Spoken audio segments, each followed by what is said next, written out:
ఏది పోయినా అంత ఫీల్ అవ్వను గానీ, పాలు పాడైతే నాకు భలే బాధగా అనిపిస్తది.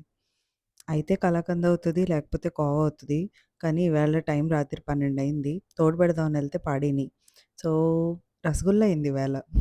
ఒక మస్లిన్ క్లాత్ తీసుకొని, దాంట్లోకి స్ట్రెయిన్ చేసుకొని, వాటర్ అంతా పోయేంత వరకు పైన ఏదైనా బరువు పెట్టి వదిలేసి, తర్వాత ఇలాగా ఒక పళ్ళెంలోకి గానీ, నేనైతే సిలికాన్ మ్యాట్ మీదకి తీసుకున్నాను. అంటుకోకుండా ఉంటదని. సో, బాగా మెత్తగా నీట్ చేసుకోవాలి పామ్‌తో. ఎక్కడ ఉండలు లేకుండా. ఒకవేళ మీరు వెనిగర్‌తో ఇరగ్గొట్టినట్టయితే పన్నీర్‌ని బాగా వాష్ చేసుకొని అప్పుడు స్ట్రెయిన్ చేయండి. చాలామంది 2 షుగర్ సిరప్స్ పెట్టుకుంటారు.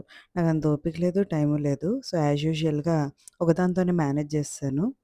ఒక 5 కప్స్ వాటర్‌కి 2 కప్ షుగర్ వేసుకోవచ్చు.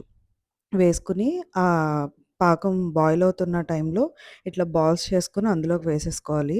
నేను మైదా ఏది యాడ్ చేయలేదు. సో, లిటరల్లీ ఇట్స్ జస్ట్ మనకి ఏదైతే పన్నీర్ వస్తదో దాంతోనే 5 మినిట్స్ మామూలుగా బాయిల్ చేయండి. మూత పెట్టి 5 మినిట్స్ బాయిల్ చేయండి. So, there you go. ఆ మధ్యలో బాయిల్ అవుతున్నప్పుడే కొంచెం చాషిని తీసి పక్కకు పెట్టుకోవాలి. అదే sugar syrup. So, that's it. లేదు అంటే మీరు సెపరేట్‌గా అది బాయిల్ చేసి పెట్టుకోవచ్చు. అందులోంచి తీసి మనం పక్కన పెట్టుకున్న దాంట్లోకి ట్రాన్స్‌ఫర్ చేసుకోవడమే. ఫ్రీజ్ చేసుకొని తింటే ఆల్మోస్ట్ హల్దీరామ్స్ రసగుల్లా ఇంట్లోనే రెడీ అయిపోతది.